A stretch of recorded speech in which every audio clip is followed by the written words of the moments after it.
پہلے وہ جنت کے اندر داخل ہو جاتا ہے۔ میرا آقا علیہ الصلوۃ والسلام نے ارشاد فرمایا، کچھ لوگ قیامت کے دن اللہ کی بارگاہ میں حاضر ہوں گے، لوگوں سے حساب و کتاب لیا جائے گا، لیکن کچھ لوگوں کی حالت اور کیفیت ایسی ہوگی کہ ان کی تلواریں ان کے گلوں پر، ان کی گردنوں پر لٹک رہی ہوں گی، اور ان کے جسم سے خون کے قطرے بہہ رہے ہوں گے،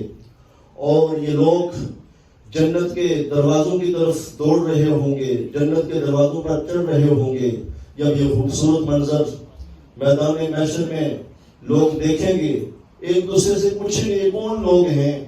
جن کو اتنا بڑا مقام عطا کیا جا رہا ہے، تلواریں ان کے گردنوں پر لٹک رہی ہیں اور جنت کی طرف یہ دوڑ رہے ہیں؟ عرض کیا جائے گا، یہ وہ لوگ ہیں جو اللہ تعالیٰ کے راستے میں دین اسلام کی سربلندی کے لیے، حدود اللہ کے تحفظ کے لیے، دینی اور ملت کی حفاظت کے لیے اللہ کے راستے میں مارے گئے۔ انہوں نے اللہ کے راستے میں اپنی جانوں کا نذرانہ پیش کیا، اور یہ لوگ شہید تھے، انہیں اللہ تعالیٰ کی طرف سے رزق دیا جاتا تھا۔ انہی شہداء میں سے